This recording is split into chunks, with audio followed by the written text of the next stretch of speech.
బాగా ఉండే. చరణ్ గారు చెప్పండి, రేవంత్ రెడ్డి బీహార్లో అడుగుపెట్టాడు, అక్కడ జనసురాజ్ పార్టీకి సంబంధించి పీకే ఏదైతే రేవంత్ రెడ్డి కామెంట్స్ విషయంలో కావచ్చు, తర్వాత తెలంగాణకు వచ్చి ఓడిస్తా అని చెప్పడం కావచ్చు, అదే సమయంలో రాహుల్ గాంధీ మరి ఓట్ చోర్ పేరుతో పాదయాత్రలు చేశారు, దేశవ్యాప్తంగా మరి బీజేపీ ఓట్ చోరు చేస్తుందని చేసిన ప్రచారం కావచ్చు. సో ఓవరాల్గా సర్వేలు అన్నీ కూడా బీహార్లో మరి ఎన్డీఏ కూటమి గెలుస్తుంది, మహాగఠబంధన్కు అన్ని సర్వేలు కూడా మరి ఓటమి చూపిస్తున్నాయి. దీన్ని ఎట్లా చూస్తారు? ప్రధానంగా బీహార్కి సంబంధించి చాలా డిఫికల్ట్ ఉంటుంది, ఎందుకంటే అక్కడ స్వరాజ్ పార్టీ, జన్ స్వరాజ్ పార్టీ కావచ్చు, అదే కాకుండా కులాల పంచాయతీ, అదే కాకుండా మతాలకు సంబంధించిన వ్యవహారం కావచ్చు. 20 సంవత్సరాల నుంచి అది నితీష్ కుమార్ గారు రాష్ట్రానికి ముఖ్యమంత్రిగా పనిచేసారు. 2005 ముందు లల్లు ప్రసాద్ గారు కావచ్చు, రబ్రీదేవి గారు. ఆ రోజు జీడీపీ ఎట్టుందో ఈ రోజు జీడీపీ అదే పరిస్థితి. ఆ రోజు నిరుద్యోగం ఎట్టుందో ఈ రోజు నిరుద్యోగం అదే పరిస్థితి. ఆ రోజు ఆకలి చావులు ఎట్టు ఈ రోజు ఆకలి చావులు అదే పరిస్థితి ఉన్నది. నితీష్ కుమార్ గారు దాదాపు 20 సంవత్సరాల కాలం, 2015 సంవత్సరాల కాలం, 15 నుంచి 20 సంవత్సరాల కాలం వారే ఉన్నారు. మధ్యలో 185 రోజులు మాత్రమే రామ్జీ మాంజీ గారు జస్ట్ వారు ముఖ్యమంత్రిగా ఉన్న పరిస్థితి. వారు నితీష్ కుమార్ గారు ఇండియా కూటమిలో తక్కువ కాలం ఉన్నారు, ఎక్కువ కాలం మాది ఎన్డీఏ కూటమితో కావచ్చు. నితీష్ కుమార్ గారు అదేవిధంగా నరేంద్ర మోడీ గారితో అండగారు. మరి ఎందుకు బీహార్ ఈ రోజు వెనుకబడిపోయింది?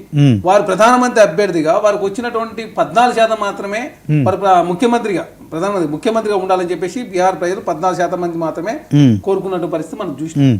అదే కాకుండా ప్రధానంగా ఇప్పుడు భారతీయ జనతా పార్టీ తెలివి ఏం చేసిందంటే అక్కడ ముఖ్యమంత్రి అభ్యర్థి ఎవరని చెప్పేసి అనౌన్స్ చేయలేదు. నితీష్ కుమార్ గారి నేతృత్వంలో మాత్రం ఎలక్షన్ పేరు. గతంలో శివరాజ్ సింగ్ చౌహాన్ గారి ఆధ్వర్యంలో ఎలక్షన్ పేరు, అక్కడ కూడా ముఖ్యమంత్రి అభ్యర్థి అనౌన్స్ చేయలే. తర్వాత వారిని ముఖ్యమంత్రిగా ఇవ్వకుండా మోహన్ యాదవ్ గారిని ఇచ్చారు. గతంలో ఏక్నాథ్ షిండే మహారాష్ట్రలో కూడా అదే ఏక్నాథ్ షిండే ఆధ్వర్యంలో ఎలక్షన్ పేరు, ముఖ్యమంత్రి అభ్యర్థి అనౌన్స్ చేయలే. తర్వాత చూస్తే ఫడ్నీస్ గారు అయిన పరిస్థితి మనం చూస్తాం. భారతీయ జనతా పార్టీ ఏంటంటే ప్రాంతీయ పార్టీ తినే ప్రయత్నంలో ఒకనాడు జేడీయూ మొదటి అంటే ఎక్కువ సీట్లు గెలిచేది, Bharatiya Janata party second partner. కానీ ఇలా first partner BJP, second partner గా జేడీ ఉన్న పరిస్థితి. డెవలప్మెంట్ చూసినప్పుడు బీహార్ సంబంధించి ముందస్తుగానే భారతీయ జనతా పార్టీ గ్రహించి 59,000 కోట్ల రూపాయల సంబంధించి ప్రత్యేక నిధులు ఇచ్చారు.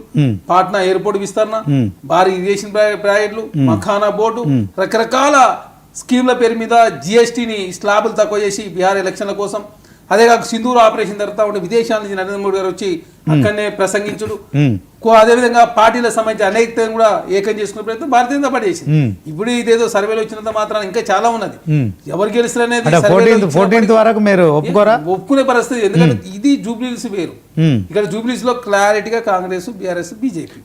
అక్కడ జన్ స్వరాజ్ లో కూడా కాంగ్రెస్ కే మెజారిటీ కరెక్టే. సర్వేలు అక్కడ కాంగ్రెస్ గెలుస్తుందా? కాంగ్రెస్ పార్టీ గెలుస్తున్నది, గెలుస్తుందా? ఖచ్చితంగా ఎట్లా చెప్తారు? సర్వేలు అంటే సర్వే ఇక్కడ సర్వేలే కాకుండా క్లారిటీ ఉన్నది.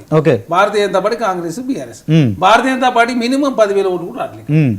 భారతీయ జనతా బలహీన పడంతో ఇంకా కాంగ్రెస్ పార్టీ సునాయాసం గెలవాలి. చాలా బలహీన పరుడు రాజాసింగ్ గారు చెప్పినటువంటి ప్రశ్నలకు సమాధానం కిషన్ రెడ్డి గారు చెప్పకపోవడం, భారతీయ జనతా పార్టీ పట్టించుకోకపోవడం, బీఆర్ఎస్ పార్టీకి Bharatiya Janata party dummy candidate పెట్టిందని చెప్పి చాలా స్పష్టంగా వారు చెప్పడం, ఇవన్నీ ఎపిసోడ్లతోటి భారతీయ జనతా పార్టీకి వచ్చి మీరు అన్నట్టు బీఆర్ఎస్ బీజేపీ కలిసిపోయినట్టే కదా. మీరు 25,000 ఓట్లు రావాలి. అలాంటి క్రమంలో బీఆర్ఎస్ గెలుస్తుంది. అదే చెప్తున్నాం, 25,000 ఓట్లు రావాల్సిన భారతీయ జనతా పార్టీ 8,900 పరిమిత ఓటుతోటి ఆ ఓట్లన్నీ ఎటు పోయినాయి అంటారు. బీఆర్ఎస్ పోయినాయి కదా. బీఆర్ఎస్ మా అభ్యర్థికి సంబంధించిన మేము 33,000-40,000 మెజార్టీ రావాలమ్మా. ఇక్కడ 6-7%, 8% సరే సర్వే చూసి దీనికన్నా కూడా భిన్నంగా రావచ్చు. కానీ ఇక్కడ చాలా కాసేపు పక్కన పెడదాం. బీహార్లో ఖచ్చితంగా రాహుల్ గాంధీ చాలా సీరియస్గా తీసుకున్నారు. సో మొత్తానికి తెలంగాణలో, కర్ణాటకలో మీరు ఇచ్చిన హామీలను మించి ఇంటికో ఉద్యోగం ఇస్తామని చెప్పి ఇందాక రామ్మోహన్ గారు చెప్తున్నారు. సో ఇంటికో ఉద్యోగం ఇస్తా అంటే అలమే కానీ హామీలు అన్ని ఇచ్చి కాంగ్రెస్ ఎలాగైనా గెలవాలనుకుంటుంది. కానీ అక్కడ కూడా మీరు ఫెయిల్ అవుతున్నారు. అంటే ఇక కాంగ్రెస్ ఓవరాల్గా జాతీయ స్థాయిలో కొంత వెనకబడ్డట్టు ఒప్పుకుంటారా? ఇప్పుడు ఎందుకు ఒప్పుకుంటాం? కాంగ్రెస్ పరిస్థితి అర్థమవుతుంది, దేశ ప్రజలకు చాలా స్పష్టంగా అర్థమైంది. ఎలక్షన్ కమిషన్ ద్వారా మాత్రమే భారతీయ జనతా పార్టీ అధికారంలోకి వస్తుంది. ఎందుకంటే 2019 అదే ఇచ్చారు. 2024 మీరు చూడండి, హర్యానా సంబంధించి 25 లక్షల ఓట్లు పెరిగింది. పెరుగుడు ఎక్కడి నుంచి పెరిగింది? 9 లక్షల ఓట్లు ఉత్తరప్రదేశ్లో ఎంపీ ఎలక్షన్లో ఓట్లు వేసిన వాళ్ళు వచ్చి హర్యానాలో ఓట్లు వేసారు. అక్కడ మేము ఓడిపోయింది 112,000 వ్యత్యాసంతో మేము ఓడిపోయినాం. అంటే 9 లక్షల ఓట్లు ఉత్తరప్రదేశ్లో ఉన్నటువంటి వాళ్ళు హర్యానా అనుకున్నాం కాబట్టి అక్కడ ఓట్లు వేసారు. తర్వాత మహారాష్ట్ర సంబంధించి ఎమ్మెల్యేకు ఎంపీ ఎలక్షన్ మధ్య 1 కోటి ఓట్ల పెంచుకొని అక్కడ గెలిచిన పరిస్థితి. మనం మహాదేవ్పూర్ సంబంధించినటువంటి బెంగళూరు సెంట్రల్ పార్లమెంట్ సంబంధించి 7 అసెంబ్లీ స్థానాల్లో భారతీయ జనతా వెనుకబడి ఒకే మాదిపూర్ ఓపెన్ అంటే కాంగ్రెస్ బీహార్లో వెనుకబడడానికి కారణం ఏమనుకుంటున్నారు? కాంగ్రెస్ పార్టీ ఇంకా వెనకబడలే. మీరు దయచేసి అర్థం చేసుకో. ఇంకా అంటే జూబ్లీ హిల్స్ లో సర్వేలను బట్టి గెలుస్తున్నామని చాలా క్లారిటీ ఉంది. మీరు చూడండి, ఇంకా ఎక్కువనే పోవచ్చు, లేకపోతే మొత్తమే పోవచ్చు. పోయినసారి ఎంత ఓడిపోయింది కాంగ్రెస్ పార్టీ ఇండియా కూటమి? 12,000 ఓట్లు మాత్రమే పోయినసారి. అదే కాకుండా ఈసారి పరిస్థితి ఎట్లుంది? నితీష్ కుమార్ గారిని అక్కడ ముఖ్యమంత్రి ఎవరు అంగీకరిస్తలేరు. వారు 15 సంవత్సరాల నుంచి వారే ఉన్నారు ముఖ్యమంత్రిగా. 15-20 సంవత్సరాలు వారే ముఖ్యమంత్రి కొనసాగి ఆ రాష్ట్రానికి ఒక్క పోస్టు 30,000 మంది నిధుల సభ నోటిపోయింది. 30,000 మంది రాష్ట్రాలలో ఉన్న రకరకాల అంతా కూడా అప్లై చేసుకుని పెద్ద ఎత్తున తొక్కిసలాట. తెలంగాణలో కూడా సుమారు 15 లక్షల మంది ఉన్నారు. బీహార్ పంపించాల్సింది. బీహార్ పోయి అది ఉద్యోగాలు నోటిపోయింది, రైల్వే ఉద్యోగాలు పడ్డాడు, పోయిన పరిస్థితి మనం చూస్తాం. బీహార్ బతుకులు మారలేదు కాబట్టి నితీష్ కుమార్ గారిని ముఖ్యమంత్రిగా అక్కడ ఒప్పుకోలేరు. అదే కాకుండా తేజస్వి యాదవ్ గారిని 43% మంది ప్రజలు అంగీకరించారు. భారతీయ జనతా పార్టీ ముఖ్యమంత్రి అనౌన్స్ చేయలే. నరేంద్ర మోడీ గారు ఏంటంటే ఎలక్షన్ కమిషన్ వాడుకొని 64 లక్షల ఓట్లు తొలగించారు. అక్కడ సింధూర్ ఆపరేషన్ ను బీహార్ లో ఉపయోగించారు. అదే కాకుండా ఏదో చేస్తా ఉన్నాం, కేంద్రంలో డబుల్ ఇంజన్ సర్కార్ ఉంది, ఇక మేము చేస్తున్నాం చెప్పి 50,000 కోట్లు కావచ్చు, మకానా బోర్డు కావచ్చు, ఇరిగేషన్ ప్రాజెక్ట్ కావచ్చు, పాట్నా ఎయిర్పోర్ట్ విస్తరణ కావచ్చు. అదే కాకుండా పోయినసారి ఏం చేశారు? చిరక్ పాస్వాన్ ఉపయోగించుకొని పశుపతి పాస్వాన్ ను ఖతం చేసిన. అంతకుముందు పశుపతి పాస్వాన్ ఉపయోగించుకుని చిరక్ పాస్వాన్ లైన్లో తీసుకొచ్చు. తర్వాత చిరక్ పాస్వాన్ తోటి జేడీని ఎమ్మెల్యే ఎలక్షన్ లో పోయినసారి 2020 జనవరి ఎలక్షన్ లో ఖతం చేశారు. తర్వాత జేడీని సెకండ్ పార్ట్నర్ చేసుకొని first partner Bharatiya Janata party అయింది. భారతీయ జనతా పార్టీతో పొత్తు పెట్టుకున్న ఏ రాష్ట్రంలో భారతీయ జనతా పార్టీకి సంబంధించినటువంటి పొత్తు పెట్టుకున్న పార్టీలను ఖతమైనాయి. అకాలీదళ్ పంజాబ్ లో ఖతమైపోయింది, జేడీఎస్ కర్ణాటకలో ఖతమైంది, అదేవిధంగా బీహార్ లో జేడీయూ ఖతమైంది, మహబూబా ముఫ్తీ జమ్మూ కాశ్మీర్ ఖతమైపోయారు, అదేవిధంగా బీఎస్పీ పార్టీ ఉత్తరప్రదేశ్ ఖతమైపోయారు. ఒక్కటి కాదు రెండు కాదు, జననాయక జనతా పార్టీ హర్యానాలో ఖతమైపోయారు. ఒక్కటే భారతీయ జనతా పార్టీతో పొత్తు పెట్టుకున్న పార్టీలు ఏది కూడా మనం కూడా కొనసాగిస్తలేదు. భారతీయ జనతా పార్టీ ఇప్పుడు భారతీయ జనతా పార్టీతో పొత్తు పెట్టుకున్న పార్టీ మనగడ కాదు, మనకు కావాల్సిన కాంగ్రెస్ మనగడ గురించి. కాంగ్రెస్ పార్టీ మనగడ చెప్తున్నాం, వీళ్ళు డెవలప్మెంట్ మీద ఓట్లకు పోతుంది. మహాగఠబంధన్ మేము దయచేసి మాట్లాడే డెవలప్మెంట్ మీద ఎలక్షన్ పోతుంది. మీరు కర్ణాటక ఎలక్షన్ లో ఏం చెప్పి మీరు కర్ణాటకలో ఉచితాల వ్యతిరేకం అని చెప్పి ఎలక్షన్ పోయారు. మా ఢిల్లీకి వస్తాకే ఉచితాలు కేజ్రీవాల్ కన్నా అత్యధిక ఉచితాలు ప్రకటించి 12 లక్షల ఇన్కమ్ ట్యాక్స్ రిబేట్ ఇచ్చి 40 లక్షల మంది ఓటర్లు ఓట్లు వేయించుకొని ఢిల్లీలో అధికారులు. తర్వాత ఏమైంది? ఇప్పుడు జిఎస్టీ ప్రభావం బీహార్ లో ఉంటది కాబట్టి జిఎస్టీ స్లాబ్లు తక్కువ చేసేసి ఏకంగా బీహార్ సంబంధించిన ప్రత్యేక నిధులు ఇచ్చి అది ఇచ్చి ఇది ఇచ్చి దాని పెద్ద ఎత్తున ప్రాపగండ చేసి అక్కడ పరిస్థితి. అంటే ఎలక్షన్లు వచ్చినప్పుడు భారతీయ జనతా పార్టీ రకరకాల డ్రామాలు తెరదీసే ప్రయత్నం, కేరళ స్టోర్ అని, కశ్మీర్ స్టోర్ అని, అదేగాక పుల్వామా అని, బాలాకోట్ అని, రామ మందిరం అని రకరకాల ఫ్యాక్టర్ తీసుకొచ్చి వాళ్ళు పబ్బం గడుపుకునే ప్రయత్నం, ముస్లింస్ హిందువులు డివైడ్ చేసే ప్రయత్నం, పొత్తులు పెట్టుకునే ప్రయత్నం, పైసలు ఖర్చు పెట్టే ప్రయత్నం. భారతీయ జనతా ఖర్చు పెట్టకపోతుందా? 24 ఎలక్షన్ లో కాంగ్రెస్ దేశంలో అన్ని పార్టీల ఖర్చు 1,25,000 కోట్లు అయిందని చెప్పేసి అమెరికా సంస్థ నిర్ధారించింది.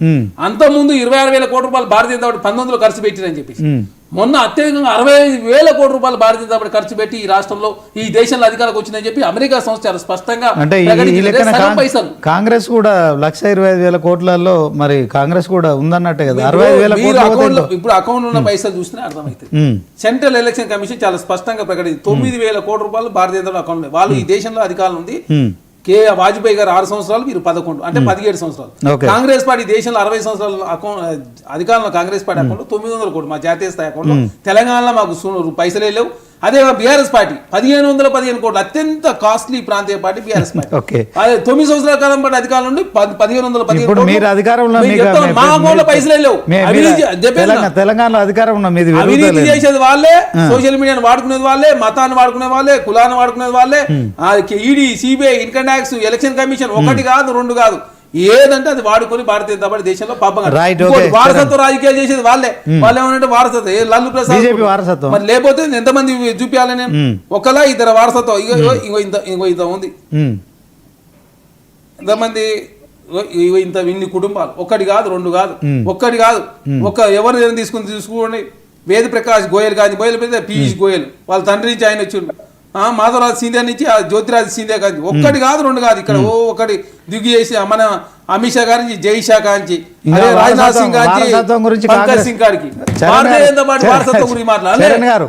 వారసత్వం గురించి మాట్లాడంటే కాంగ్రెస్ వాళ్ళు వారసత్వం గురించి కాంగ్రెస్ పార్టీ ఉందని చెప్పి వాళ్ళు చెప్తూనే మీ పార్టీలో లేకుండా లేదు. జవహర్ లాల్ నెహ్రూ, ఇందిరాగాంధీ వాళ్ళు ఈ రాజీవ్ దేశం గాంధీ, కోసం ప్రాణత్యాగం చేసిన కుటుంబం ఇందిరా రాహుల్ గాంధీ లేదండి So, నెహ్రూ గారు one ఎన్ని by రోజులు one జైల్లో తెలుసా? అది రాజకీయ లే, వారసత్వం నెహ్రూ అనేది గారు ప్రజలు accept లే, లే, లే, చేస్తారు. దయచేసి ఆ రామ్మోహన్ గారు ఒక నిమిషం. నెహ్రూ గారు చరణ్ గారు. 3294 రోజులు జైలు Right, గడిపిన ఆయన. right, right, ఒక అంటే నిమిషం. దాదాపు 10 సంవత్సరాల కాలం పాటు జైలు నుండి ఈ దేశం కోసం స్వాతంత్రం తెచ్చిన వ్యక్తి Nehru. Right, okay, okay. Indira Gandhi గారు ఈ దేశం కోసం చనిపోయారు, రాజీవ్ గాంధీ గారు దేశం కోసం. అందుకే మీకు 60 సంవత్సరాలు అధికారం ఇచ్చారు కదా, అదే 56 కాదు, మీరు సంవత్సరాలు. ఎలక్షన్ కమిషన్ వాడకుండా ఈడీ సిబిఐ ఇన్కమ్ ట్యాక్స్ వాడకుండా మీరు డెవలప్మెంట్ ఎలక్షన్ పోదాం రండి.